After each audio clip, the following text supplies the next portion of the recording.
What's up, guys? It's Will here, back again, and today we're here to do something very exciting, and that is to preview the two community darling characters in Shin Hati and Baylan Skoll from the Ahsoka Disney Plus TV series from the Star Wars franchise. Guys, before we get started, make sure to click that like button down below, click that subscribe button, and click the notification bell for more content like this. We're going to preview these two awesome characters. As you can hear, my voice is pretty fucked. I'm definitely very sick right now, but I saw this and I was like, I need to preview it regardless. Definitely hurts to talk a little bit, but we're going to get this done. COVID negative for now, so I'm excited about that. But guys, it's not about me, it's about Shin and Baylan today, and we need to talk about them. Guys, I am super excited for these. These are definitely figures that I'm highly interested in because I really enjoyed the Ahsoka show, and so far, even before these two were announced, a lot of collectors were saying that the Ahsoka line is going to go down in history as one of the best from Hot Toys. And I gotta say, right now, it's pretty damn good. And it doesn't seem like this line is showing any signs of slowing down. I still expect an Anakin Skywalker at some point. I guess we'll see. But this Shin Hati, guys, is really, really good. Overall, I gotta say, between this and Baylan, which we'll show in a sec, I think this head sculpt is probably the better of the two. I do think the Baylan one is pretty good also. I think they're definitely serviceable and solid, but I don't think either one of them is a 10 out of 10. Although Shin's, I do think looks pretty good. The hair is actually done really well. And by the way, to give you guys an idea on price, this is not up yet. This will be up on Comic Concepts where you can pre-order it. I have a code WillFox, which I'll put in the description below. When I have the link, I'll post it in the description below and on my Instagram, Will.Foxification, so you guys can look for it there.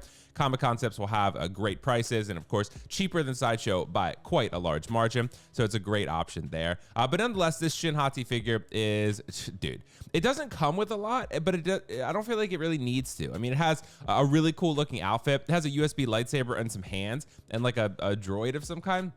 So this is something pretty cool that I think overall is good enough. With this figure, I think all you really need is the good head sculpt, the cool outfit, and the red lightsaber. That's really all you need for Shin. So I think overall, people are going to be happy with that. If you look at this, though, at this distance and the distance that you're going to look at it on a shelf, I think this looks really good. I mean, again, I think it looks just like Ivana Sanko. I believe that's how you pronounce her name. I think it looks just like the actress, just like the character.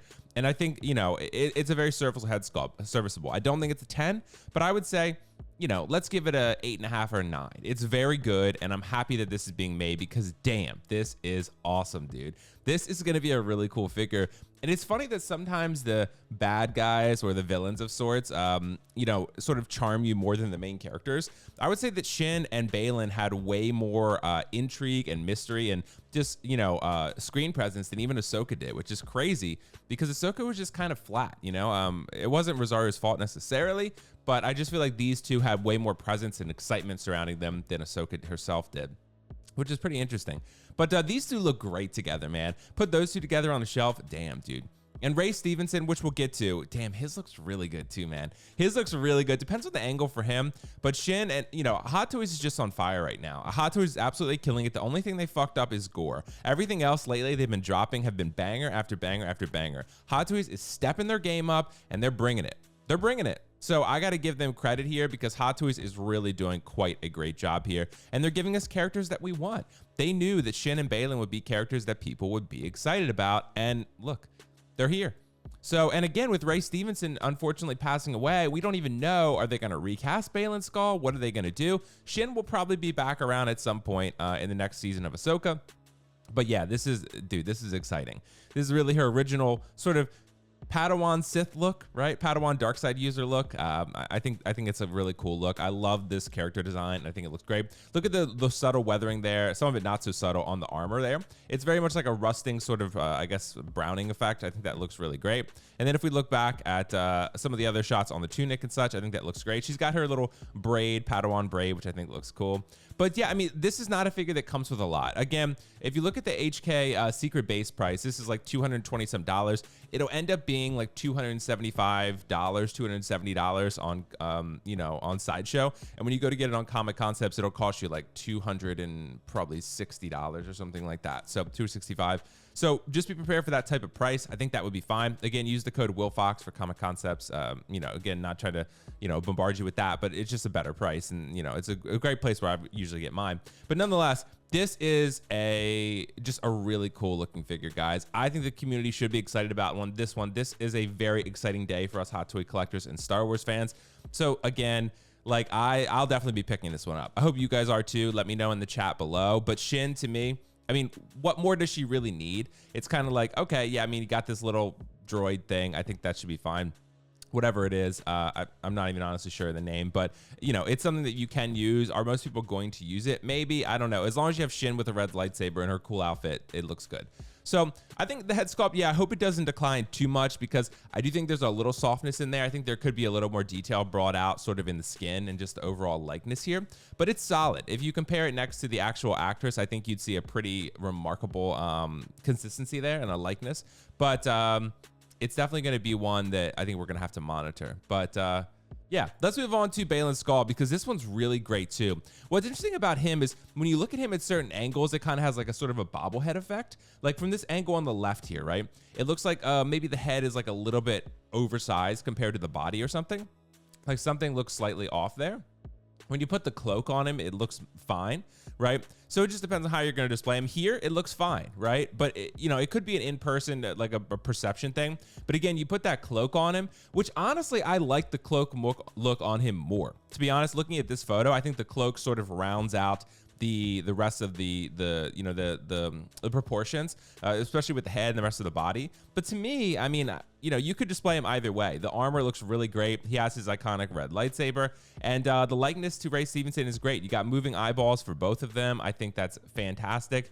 And wouldn't it have been wild if they didn't even show Shin today and then they showed this photo? You would have been like, oh shit, Shin's coming like fucking tomorrow. But dude, look at that simple shot there and see how much presence that has. Like this is going to be a figure that gets people very excited. I think this is going to show up on the bestsellers for a lot of people, despite the Ahsoka show not being the most popular show that Disney has ever made. But I think in general, people thought it was either pretty mid or they liked it.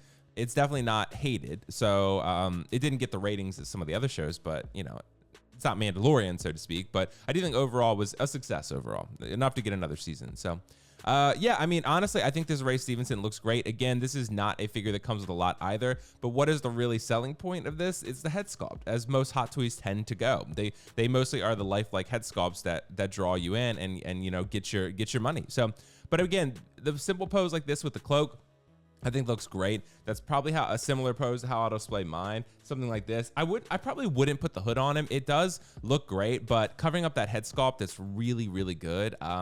Yeah, I mean, again, I think both of these head sculpts, maybe Shin is slightly better, but I think overall they're both really solid. I do hope they don't decline too much in the final, because if they're declining a lot, I think there might be some disappointed people or some discussions at minimum. Because if you're already at an 8.5 or a 9, and then you decline a whole point and you go to a 7.5 or something, then people are going to start to have those conversations like, oh, well, it's good, but I just wish it were better, right? So we just need to monitor that situation. If it comes out like Mom Scarlet Witch Wanda, where it just looks just like the prototype basically, or Shang-Chi, right? Then I think we're all going to be happy. But yeah, I mean, again, this guy doesn't come with a lot besides his, you know, his costume and his lightsaber. That's basically it, besides the hands, right? So this one, you know, from the Hong Kong price, I'm expecting again for the U.S. collectors, $285, $280, something like that. So, you know, just be prepared for that. And yeah, for everyone else out there outside the U.S., you know, pick this one up wherever you feel fit. But again, we don't know what's going to be next for this character. It's really a mystery, and Ray Stevenson did such a good job that I mean, it's just such a hard mantle to pick up. You know, this is a great figure. It's great, and I think we should all be happy and celebrate this, because Hot Toys is doing a great job right now. We got some really exciting things going on. We got the Dune Paul Atreides from InArt being up for pre-order in the next couple days, in alignment with the Dune 2 film, which I still have yet to see, which I really want to see. I enjoyed the first one a lot, so I need to go see the second one. But yeah, this is really exciting, guys. So let me know your thoughts in the comments below. Again, make sure to like, comment, and subscribe. Please subscribe to the channel and click the notification bell so you can follow content and Hot Toys news and InArt and J&D, of course, and all that stuff. So guys, let me know how your you know, collection is going right now, how your day is going. I would love to hear from you, and hopefully I will feel better in the future. My tattoo just it's not quite done, but it's almost done, so I'm a little bit in pain because of that, and I'm sick. So but woe is me, right? Anyway, guys, thank you so much for joining me. I'll catch you in the next video. Peace out. See you later. Bye. I gotta end this. Bye.